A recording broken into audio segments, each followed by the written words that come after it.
Vous avez besoin d'intervenir sur un matériel ou un tronçon de tuyauterie non isolable pour des raisons techniques, de sécurité, de sûreté ou de radioprotection.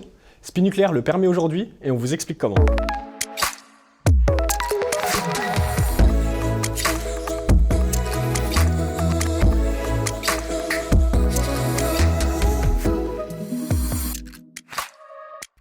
Je fais partie de la direction technique MMC, filiale de Spinucléaire, et nous travaillons sur le développement de solutions techniques dans les domaines de l'acoustique et des bouchons de glace. La disponibilité des réacteurs nucléaires permet aujourd'hui la production d'électricité décarbonée.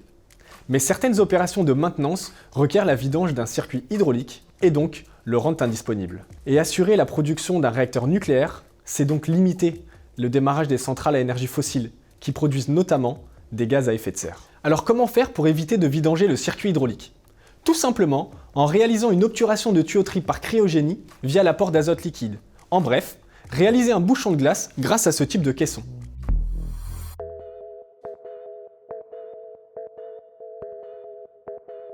Le principe est de boucher temporairement et de façon ciblée la tuyauterie en congelant le fluide se trouvant à l'intérieur. En atteignant son point de solidification, un bouchon de glace se forme, créant ainsi une vanne artificielle.